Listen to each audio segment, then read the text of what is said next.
नमस्कार, मैं हूं अभिषेक त्यागी। कहते हैं कि हाथी के दांत खाने के अलग होते हैं और दिखाने के अलग होते हैं। ये बात अगर सच साबित होती है तो वो ट्रंप साहब के ऊपर होती है, अमेरिका के ऊपर होती है। क्योंकि अभी कुछ ही दिन पहले की तो बात थी, ट्रंप साहब ये दुनिया को दिखाने की कोशिश कर रहे थे कि वो शांति के दूत हैं। अमेरिका से बेहतर कोई देश नहीं है जो शांति चाहता है। ट्रंप साहब ने ऐलान कर दिया पूरी दुनिया के सामने कि भैया भारत और पाकिस्तान का युद्ध हमने रुकवाया, हम शांति चाहते हैं पूरी दुनिया में। वजह क्या थी आप सब जानते हैं, नोबेल पुरस्कार लेना। लेकिन सपना टूट गया, मोती बिखर गए। ट्रंप साहब को पता चल गई कि उनकी हकीकत क्या है, कि दुनिया क्या सोचती है, अमेरिका की क्या नीति रही है। अमेरिका हमेशा चेहरा कुछ और होता है, पर्दे के पीछे कुछ और होता है। अमेरिका जो बात करता है कि वो पूरी दुनिया से आतंकवाद को मिटाने की तरफ कदम उठाता है, पूरी दुनिया से आतंकियों के ऊपर बैन लगा देगा, आतंकवाद को वो बढ़ावा नहीं देता है। असली चेहरा अमेरिका का क्या है वो हम आपको आज अपनी इस वीडियो में दिखाने वाले हैं। एक ऐसी खबर आपको बताएंगे जिस खबर को सुनकर आपको यह एहसास हो जाएगा और आप ये कहेंगे कि वास्तव में ट्रंप साहब तो बड़े खिलाड़ी निकले। क्योंकि अगर अमेरिका के इतिहास को आप उठाकर देखेंगे तो ओसामा बिन लादेन से लेकर अबू बकर अल बगदादी तक ये तमाम वो लोग हैं जिन्हें अमेरिका ने पाला है। वक्त वक्त पर अमेरिका ने इनकी मदद करी, इन्हें पाला, और फिर जब काम निकल गया तो भाई तू कौन मैं कौन। अमेरिका वो देश है, पूरी दुनिया जानती है। लेकिन अब अमेरिका ने एक ऐसे इंसान से हाथ मिला लिया है जिस इंसान पर $1 करोड़ का इनाम है। आतंकी है वो, लेकिन ट्रंप सरकार को वो बहुत अच्छा लग रहा है। पूरी खबर क्या है, मेरे साथ मेरे सहयोगी अमीन अहमद जी मौजूद हैं। अमीन सर, ट्रंप तो बोलते हैं कि भैया हम दुनिया से आतंकवाद को मिटाने की बात कर रहे हैं, हम आतंकियों का साथ नहीं देते हैं, लेकिन दूसरी तरफ क्या हुआ, आतंकी से हाथ मिला लिया जिसके ऊपर इनाम है। कैसे देख रहे हैं? बिल्कुल सही बात है। ये तो दर्शक भी जानते हैं और अभिषेक आप भी जानते हैं कि राजनीति में कोई किसी का सगा नहीं और कोई किसी का दुश्मन नहीं। और अमरीकी इस बात के लिए जाने जाते हैं कि वहां के एक दिग्गज विदेशी मामलों के थिंकर हुए हेनरी किसिंजर, उनका कहना था कि सब कुछ आप ला देंगे लेकिन अमरीकियत कैसे लेके आएंगे।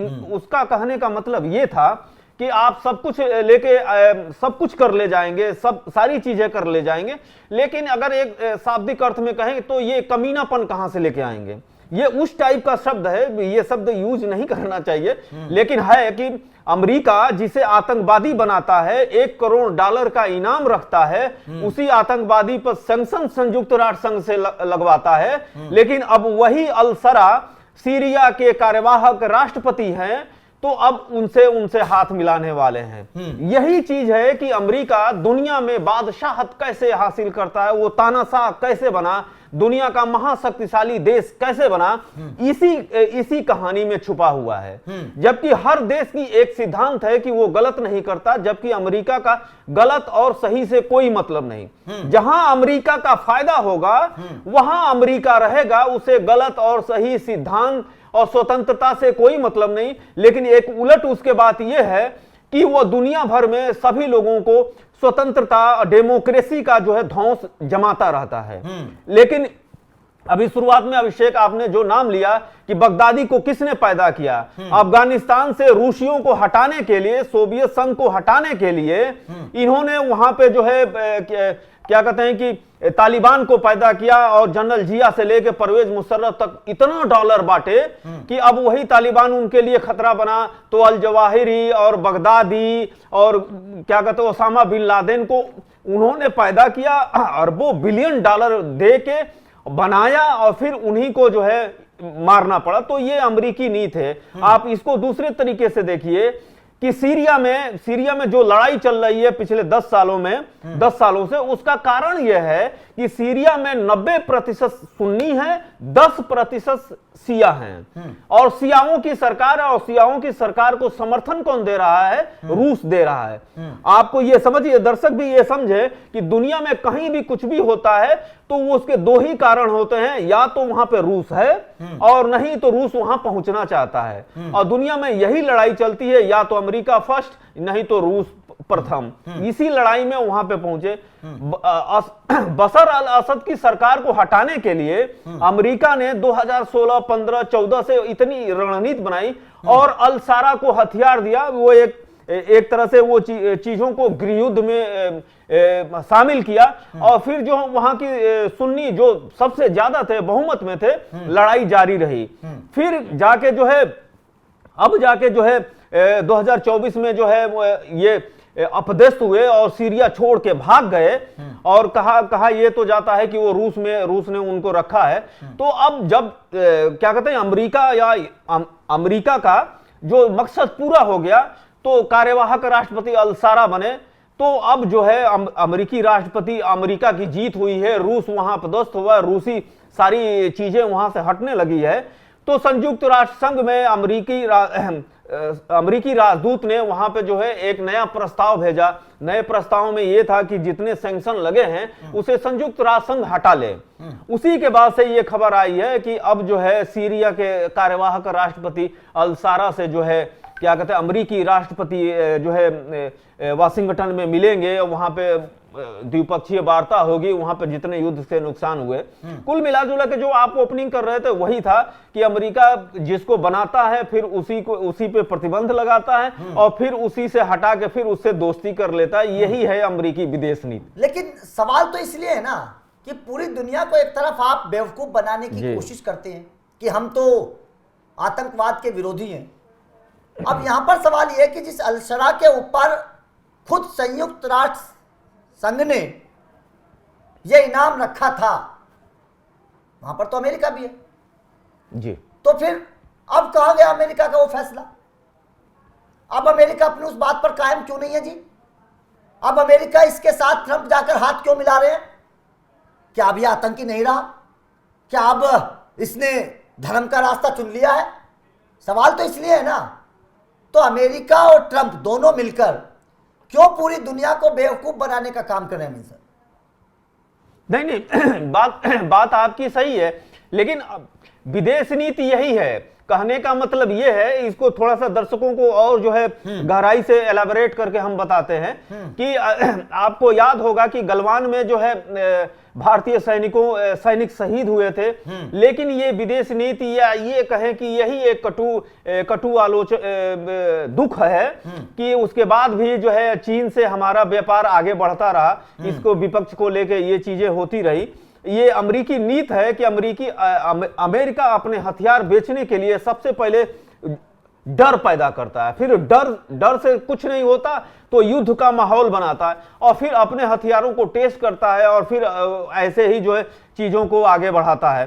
तो अमेरिकी इस मामले में निकम्मेपन के या कमीनापन के मामले में दुनिया में नंबर 1 है। आप ये तो देखिए कि अगर ये कहा गया कि चीन से ही जो है कोरोना वायरस फैला है और पूरी दुनिया में फैला है, चीन ने वो रिकॉर्ड नहीं दिए संयुक्त राष्ट्र संघ को।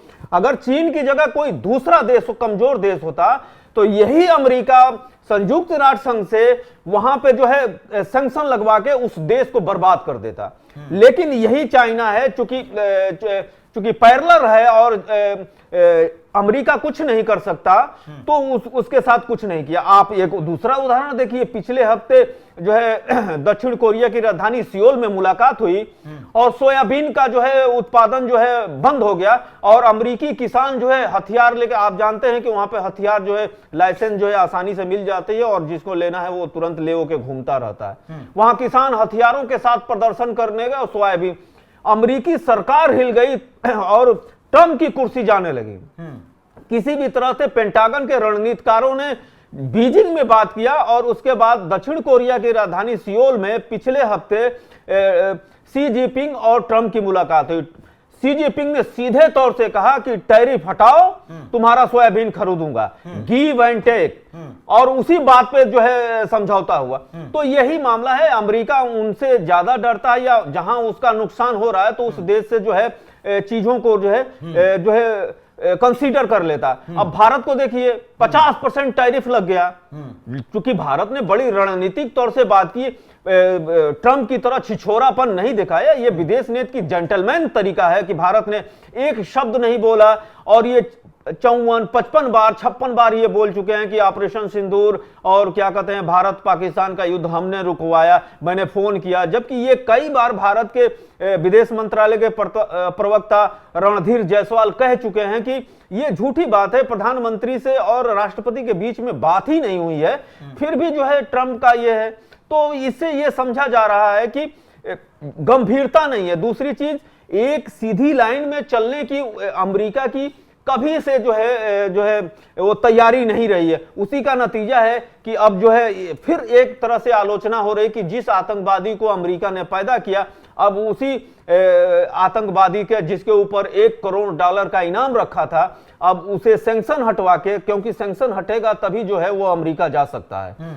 तो फिर अलसरा अब तैयारी हो रही है द्विपक्षीय वार्ता की, और वहां जा रहे हैं और हाथ मिला रहे हैं। जो आपने ओपनिंग में कहा कि एक आतंकवादी को बनाया, फिर इनाम रखा, फिर उसका सर काट के आने वालों की बात कही, लेकिन अब वही उनसे हाथ मिलाने जा रहे हैं। बिल्कुल, देखिए सवाल तो खड़े हैं अमेरिका की नीति पर और ट्रंप के इस फैसले पर। खैर, आपका ट्रंप के इस फैसले पर क्या कहना है कि पहले तो उस पर इनाम रख देते हैं और फिर उसी के साथ दोस्ती करने लग जाते हैं, हाथ मिलाने लगते हैं, उसके साथ संबंध बनाने लगते हैं? तो कमेंट करके अपनी राय जरूर दीजिएगा। आपका इस अमेरिका के इस दोहरे चरित्र पर क्या कहना है, कमेंट करके बताइएगा। वीडियो अच्छी लगी तो लाइक कोशिश जरूर करिए। Thank you very much.